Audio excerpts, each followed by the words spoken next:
पिछले एपिसोड में देखा कि तियान रेन ने फाइनल देखने आए सभी लोगों को कैद कर लिया, जबकि युवाओं और उसके साथी वेस्टर्न माउंटेन्स के जंगल में फंस गए। फिर अब हम युवाओं और उसके साथी यिन यांग लव क्वायरिंग वैली के सामने पहुंच जाते हैं। युवाओं को यिन यांग लव वैली के बारे में पता चल गया, जिससे वो काफी हैरान था। वो तो लव वैली के बारे में पूछती है। युवा बताता है कि टेंगसेन की पॉइजन बुक में लव वैली के बारे में सिर्फ कुछ बातें बताई गई है। Ice and fire yin yang pond के साथ yin yang love valley 3 great treasure lands में से एक है। कहा जाता है कि जब लव गॉड के पार्टनर ने उन्हें धोखा दिया और वो मोर्टल रियल्म में आ गिरे, उस वक्त लव वैली का निर्माण हुआ। लव गॉड के मरने से पहले वैली में हर तरफ गुस्सा और उदासी फैल गई। अगर कोई लव वैली के अंदर आ गया तो यहाँ से बाहर निकलना बहुत ही ज्यादा मुश्किल है। अचानक वैली के बीच में एक वोर्टेक्स से एक्टिवेट हो गया। युवाओं सबको संभल कर रहने के लिए कहता है, मगर उनके कुछ करने से पहले वोर्टेक्स सबको अपने अंदर खींच लेता है। दूसरी तरफ सनमून एम्पायर के रॉयल गार्ड्स ने पूरी मिंगदू सिटी में नाकाबंदी कर दी, जिस वजह से कोई अपने घरों से बाहर नहीं निकलते।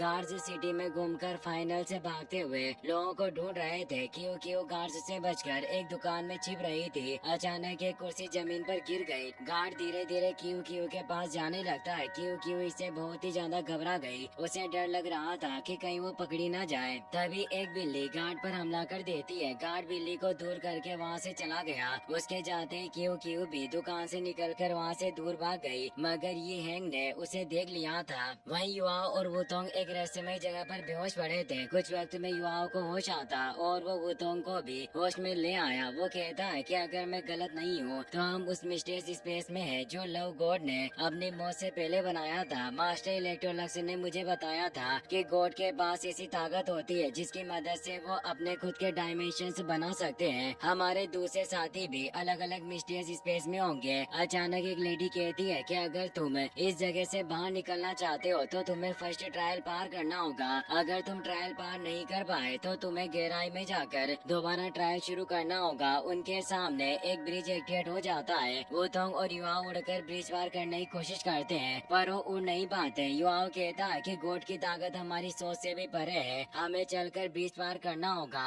हम ज्यादा वक्त एक जगह रुक सकते हैं। दोनों धीरे धीरे आगे बढ़ने लगे। उनके आगे बढ़ते ही पीछे से ब्रिज टूटने लगा। युवाओं कहता है कि इस ट्रायल में हम पीछे नहीं हट सकते, हमें कुछ भी करके इसे पार करना होगा। ब्रिज के टुकड़ों की नीचे गिरने की कोई आवाज नहीं आई। इसका मतलब ये खाई बहुत गहरी है। अगर हम यहाँ से नीचे गिरे तो जिंदा नहीं बच सकेंगे। दोनों आगे बढ़ जाते हैं। उनके सामने वांग क्यू आती है। एक दूसरे को देखकर तीनों हैरान थे। वुतोंग कहती है कि दोनों तरफ के रास्ते बंद है, इसका मतलब हम यहाँ से बाहर नहीं निकल सकते। वांग क्यू कहती है कि सिर्फ एक दूसरे को हराकर ही हम यहाँ से बाहर निकल सकते हैं। तुम दोनों साथ मिलकर मुझसे फाइट करो। वो अपना गोल्डन ड्रैगन स्फीयर एक्टिवेट कर लेती है। युवा कहता है कि कंपटीशन में वांग डोंग ने तुमसे फाइट की थी, इस बार मैं तुम्हारा मुकाबला करूंगा। एक सोल मास्टर होने के नाते मैं तुम्हारे साथ बेईमानी नहीं करूंगा, हम बराबरी से मुकाबला करेंगे। वुतोंग के सामने एक इनविजिबल बैरियर एक्टिवेट हो जाता है ताकि वो उनकी फाइट के बीच में ना जा सके। वांग क्यू युवाओं से कहती है कि मैं तुम्हें जीतने का मौका देना चाहती थी, पर तुमने वो मौका गवा दिया। वो उस पर हमला करने के लिए जाती है। युवाओं अपने आइस स्कॉर्पियन से उस पर हमला करता है, मगर वांग क्यू गोल्डन ड्रैगन प्राइड की मदद से उसे दूर कर देती है। वो गोल्डन ड्रैगन स्पीयर से युवाओं पर हमला करने लगती है। युवाओं अपनी बैटल स्किल लाइट गोडेस की मदद से उसे बचकर उसे दूर कर देता है। वांग क्यू सोचती है कि भले युवाओं का एक और पैर काम नहीं कर रहा और वो पूरी तरह से ठीक भी नहीं हुआ, मगर फिर भी वो मुझसे ज्यादा ताकतवर है। अगर वो एकदम सही होता तो मैं उसका मुकाबला नहीं कर सकती। युवाओं अपने इम्प्रेस शॉट के एसटी माइस मुंह से उस पर हमला करता है। वांग क्यू बचने के लिए दूर जाने की कोशिश करती है, मगर युवा उसके पीछे टेलीपोर्ट होकर उसे अपने इम्प्रेस पाम में पकड़ने लगता है। वांग क्यू बचकर उस पर हमला करने लगी, लेकिन युवा उसे अपने स्काई ड्रीम डोमेन के अंदर ले गया। वांग क्यू के सर में दर्द होने लगा। उसे कुछ समझ नहीं आता कि आखिर वो कहाँ है। अचानक उसके आसपास बहुत सारे क्लोन्स इकट्ठा हो जाते हैं। वांग क्यू को समझ में आ गया कि युवा उस पर डोमेन टाइप स्पेशल अटैक कर रहा है। वो तुरंत अपने गोल्डन ड्रैगन परसेप्शन को एक्टिवेट कर लेती है, जिससे उसके सारे क्लोन नष्ट हो गए। वो तियान मेंग पर हमला करने के लिए जाती है, मगर तियान मेंग बेबी वॉर्म बनकर वहाँ से भाग गया। युवा और वांग क्यू के बीच डोमेन की लड़ाई शुरू हो गई। दोनों की पावर बराबर होने की वजह से दोनों एक दूसरे को चोट नहीं पहुँचा पाते। युवा अपना स्काई ड्रीम डोमेन डीएक्टिवेट करके हार मान लेता है। वांग क्यू इससे काफी हैरान थी। वो पूछती है कि आखिर तुम हार क्यों मान रहे हो। युआओ कहता है कि तुम्हारी गोल्डन ड्रैगन परसेप्शन और मेरे स्काई ड्रीम डोमेन एक दूसरे को नहीं हरा सकते, लेकिन हम इसी तरह फाइट करते रहे तो मेरी सोल पावर जल्दी खत्म हो जाएगी, क्योंकि मेरे पास सिर्फ 5 सोल रिंग्स है। जाहिर सी बात है कि आखिर में जाकर तुम जीत जाओगे। वांग क्यू कहती है कि तुमने अभी तक अपनी सारी टेक्निक्स और स्किल्स का यूज नहीं किया, मैं तुम्हें इतनी आसानी से नहीं जाने दूंगी। युआओ कहता है कि ice and fire yin Yang port में तुमने मेरी जान बचाई, तुम्हारी मदद से मैं वुतोंग को बचाने के लिए मेडिसिन ढूंढ सका, इसके बदले में तुमसे फाइट नहीं करूंगा। वांग क्यू गुस्से में कहती है कि मैंने तुम्हारी मदद करके कोई एहसान नहीं किया, अब ये सब बेवकूफी बंद करो और अपनी पूरी पावर के साथ मुझसे फाइट करो। वुतोंग कहती है कि तुम्हें जहाँ सोचने की जरूरत नहीं, तुमने युआओ को हरा दिया और तुम ट्रायल पार कर चुकी हो। युआओ वुतोंग से पूछता है कि क्या तुम मेरे साथ खाई में कूदने के लिए तैयार हो। वुतोंग खुशी खुशी उसके साथ जाने के लिए मान गई। अचानक ब्रिज टूट जाता है और दोनों खाई के अंदर गिर गए, जबकि वांग क्यू सेकंड ट्रायल में चली गई। वहीं रॉयल गार्ड तियान रेन को बताता है कि हमने कंपटीशन में हिस्सा लेने वाले सभी एकेडमीज और सेक्ट के मेंबर्स को पकड़कर कैद में डाल दिया, अब हमें किसी भी चीज की फिक्र करने की जरूरत नहीं। तियान रेन पूरे कॉन्टिनेंट में खबर फैलाने के लिए कहता है। जूजी बताती है कि जैसे ही सभी सेट्स और एकेडमीज को पता चलेगा कि उनके साथी खतरे में है, तो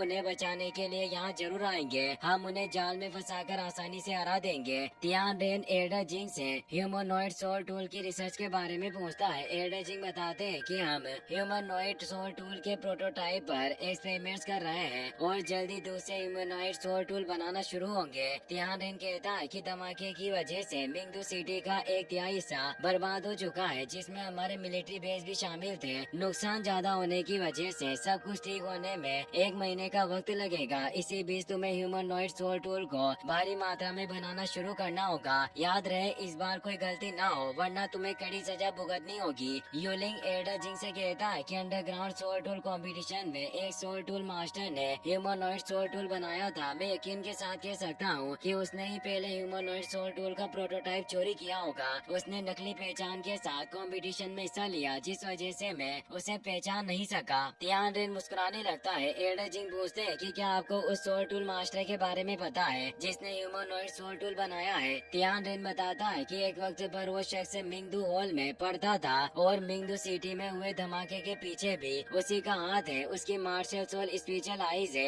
एल्डर जिंग समझ जाते हैं कि तियान रेन युआओ की बात कर रहा है। दूसरी तरफ फर्स्ट ट्रायल पार न करने की वजह से युआओ और वुतोंग डेप्थ ट्रायल में पहुंच गए। दोनों व्हाइट टाइगर ड्यूक दाई हाओ की आर्मी के साथ मिलिट्री कैंप की तरफ जा रहे थे। दाई हाओ को अपनी नजरों के सामने देखकर युआओ को बहुत ही ज्यादा गुस्सा आता है। एक लेडी युआओ और वुतोंग को बताती है कि डेप्थ ट्रायल रेस्क्यू में तुम्हें व्हाइट टाइगर ड्यूक के साथ मिलकर मिलिट्री कैंप को चेक करना होगा। उसी वक्त सन मून एम्पायर तुम्हारे ऊपर अटैक करेगा, तुम्हें किसी भी हालत में व्हाइट टाइगर ड्यूक को बचाकर यहाँ से निकलना होगा। अगर तुम ट्रायल पार नहीं कर पाए तो मारे जाओगे। युआओ को इससे बहुत ही ज्यादा गुस्सा आता है, क्योंकि जिस शख्स की वजह से उसकी मोम को इतना दुख झेलना पड़ा और उनकी मौत हो गई, आज युआओ को उसी शख्स को बचाना था। वो तो युआओ को बताती है कि इस वक्त हम मिंगदू माउंटेन रेंज पर हैं। ये जगह स्टार लो एम्पायर और सन मून एम्पायर के बीच में मौजूद है। इस जगह से बचकर निकलना काफी मुश्किल होगा। युआओ वुतोंग को खतरे में नहीं डालना चाहता था, इसलिए वो दाई हाओ को बोलकर अपनी मेंटल डिटेक्शन स्किल की मदद से आसपास देखने लगा। आसमान में उसे सन मून एम्पायर की सैटेलाइट से दिखाई देती है। वो दाई हाओ और उसकी आर्मी पर नजर रखे हुए थे। युआओ को महसूस होता है कि कोई ताकतवर शख्स माउंटेन रेंज के दूसरी तरफ उनका इंतजार कर रहा है, इसलिए वो दाई हाओ को आगे जाने से रोकने का प्लान बनाता है। उनकी तरह हाओ बिन और जुलू भी डेप्थ ट्रायल में थे। युआओ हाओ बिन और जुलू से कहता है कि तुम दोनों भी हमारी तरह लव वैली के डेप्थ ट्रायल्स में फंसे हो। तुम जानते हो कि हमें ट्रायल से पास करने के लिए दाई हाओ को बचाना होगा और इसमें हमें तुम्हारी मदद की जरूरत है। हाओ बिन युआओ की बातों का जवाब नहीं देता। युआओ कहता है कि क्या तुम्हें सच में ऐसा लगता है कि मैं तुम्हारे साथ मिलकर उस शख्स को बचाना चाहूँगा जिसकी वजह से मेरी मोम की जान गई। मैं सिर्फ डेप्थ ट्रायल पार करने के लिए ये सब कर रहा हूँ। हाओ बिन युआओ की बात मान जाता है। युआओ अपनी मेंटल डिटेक्शन स्किल की मदद से उसे सन मून एम्पायर की सैटेलाइट से दिखाता है, जिससे हाओ बिन काफी हैरान था। युआओ मेंटल डिटेक्शन स्किल की मदद से दाई हाओ का ध्यान अपनी तरफ कर लेता है।